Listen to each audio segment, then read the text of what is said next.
Let's hear it for Jamie Raskin. Oh my goodness. It's so great to be here. Thank you, Theo Jamie. It's absolutely a term of endearment and honor because Theos and Theas are who we listen to. And it's very much a cultural thing, but it's also a human thing. Thank you so much, Jamie, for inviting me here today to your community. You know, for everyone here, when I always studied Congress in school and learned about it and read about all these members, the kind of member that I had in mind, who a member of Congress is, what they're like, is pretty much exactly who Jamie Raskin is. I always figured that members of Congress, you go in and they are voraciously intellectual, relentlessly principled, eminently compassionate, and able to quote Jefferson at the drop of a dime. And while all members of Congress may not be that, Jamie Raskin absolutely, I think, embodies who and what members of Congress should and can be. So I just want to thank you all so much. And it's just such an honor to be here because in this room, I can feel the energy, the hope is kinetic.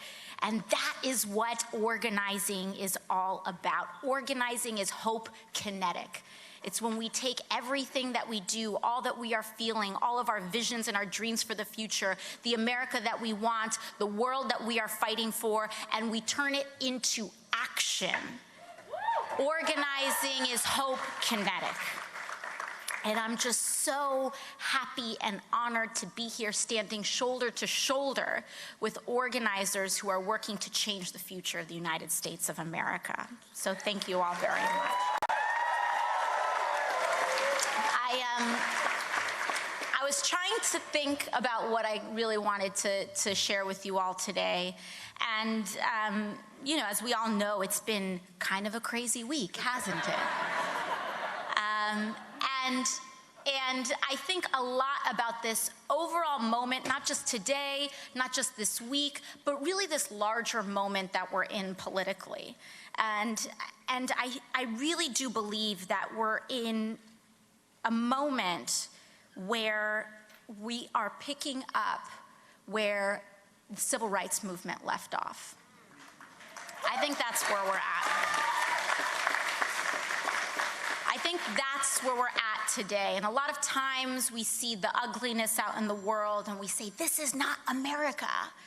But the thing is, America has always been the story of those fighting to advance the rights of others, and some clinging to a past to preserve the rights of a few. So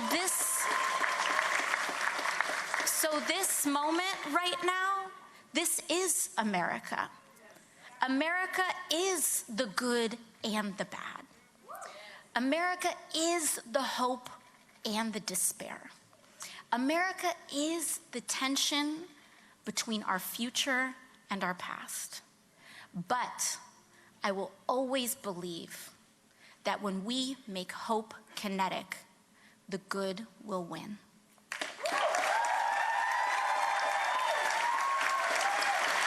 Always believe that.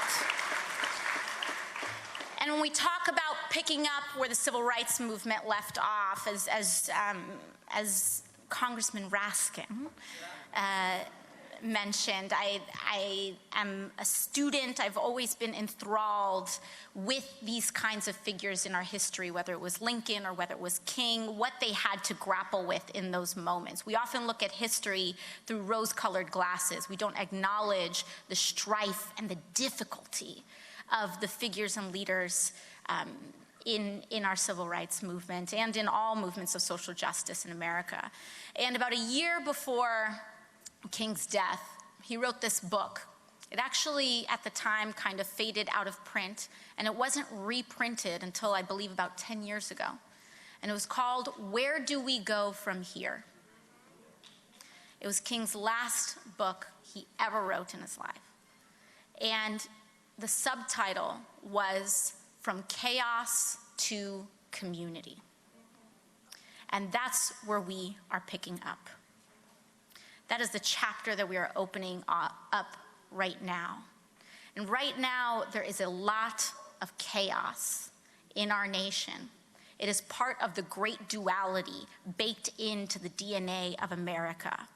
Our nation was founded on founding fathers with utopian principles of freedom and liberty, yet who owned slaves. That is the duality. But over time, we were able to chip away at injustices and continue to expand the rights for all people. All people. It took us 200 years, over 240 years, for us to get Ayanna Pressley in Congress. It's taken us 240 years for us to get Ilhan Omar in Congress. It has taken us 240 years to get Rashida Tlaib,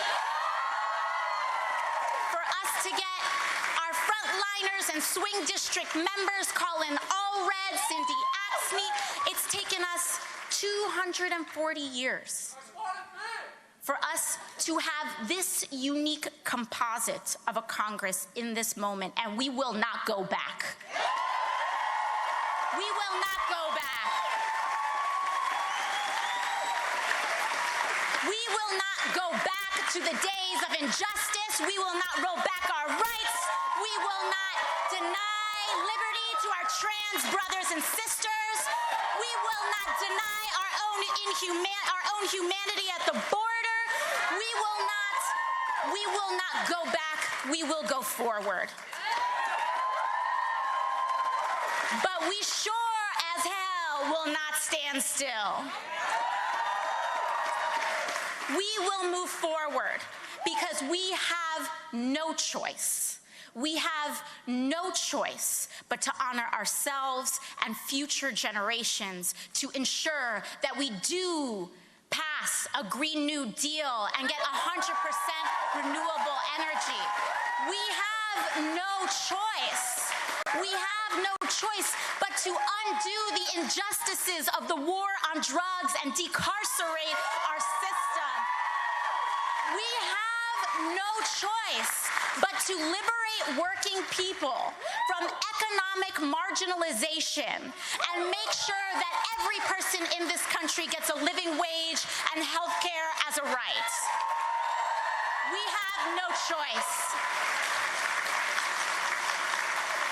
Because if we do not move forward, we will move back. And there is no staying still. We wish we could, right? We wish the world could not change. The world will change. It is up to us on how it will change. And so the way that we do that, the way we move from the chaos in learning from King, is to establish community. That is what organizing in its essence is all about. We often have concrete outcomes when it comes to organizing. We may be organizing to elect a new person to office that has not been there before. We may organize to preserve our community. We may organize to make sure that we are not handing out billion-dollar public money packages for multi-billion-dollar corporations to come in. We may be organizing to preserve the rights of our brothers and sisters. We may be organizing for a lot of different points, but at its core, the way we achieve those things is by building community. And that, at its core, building community is hope kinetic. Organizing is hope kinetic. Knocking on your neighbor's door is hope kinetic. Picking up a phone is hope kinetic. And it is only when we make hope kinetic that we will change and create the future that we want to create.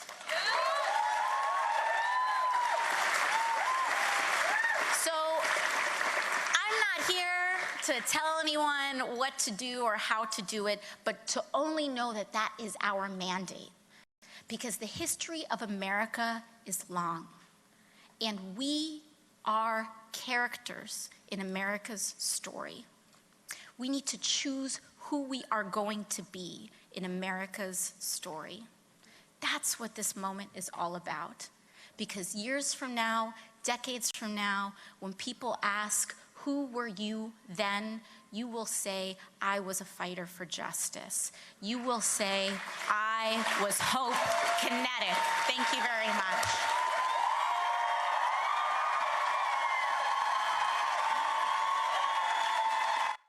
Good afternoon or evening, everyone. It is officially evening here in Phoenix, Arizona, 5:18, matter of fact, which means it's 8:18 on the East Coast in Maryland. I was waiting for the Congresswoman to stop speaking before I let you know what's going on the right-hand side of your screen.